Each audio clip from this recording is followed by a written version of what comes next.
Kita masuk pelan-pelan. QS Al-Araf ayat 133 berbicara tentang turunnya tanda-tanda kekuasaan Allah kepada kaum Fir'aun.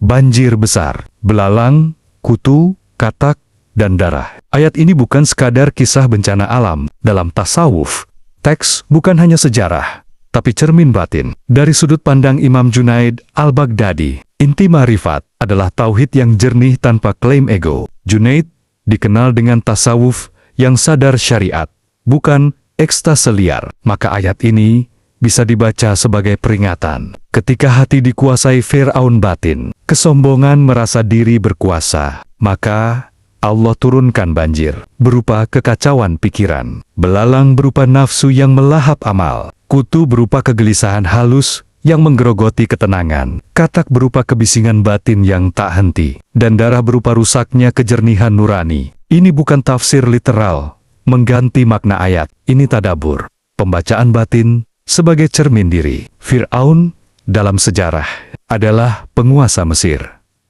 Fir'aun dalam jiwa adalah ego yang berkata, "Ana rabbukum alala, aku paling tinggi." Menurut Al-Ghazali, dalam proses tazkiyatun nafs, penyucian jiwa, Allah kadang mengguncang manusia lewat ujian, agar ia sadar akan penyakit hatinya. Ghazali menjelaskan bahwa penyakit terbesar adalah ujub bangga diri, ria, dan takabur. Kaum Fir'aun sudah melihat tanda-tanda, tapi tetap ingkar. Itu gambaran hati yang sudah tertutup oleh kesombongan. Bukti ada, tapi kesadaran tidak lahir. Ma'rifatullah di sini bukan sekadar tahu bahwa Allah Maha Kuasa.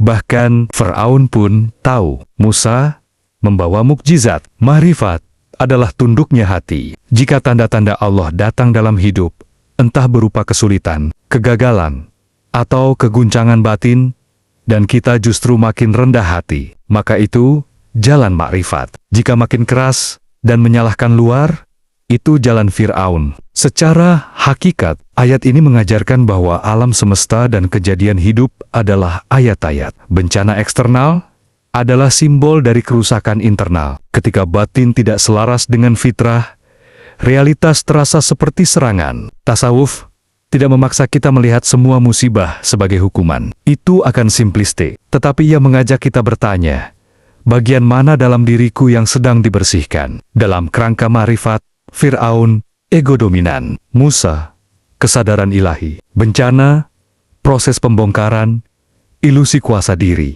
Dan menariknya, kaum Fir'aun setiap kali tertimpa musibah, mereka berjanji akan beriman,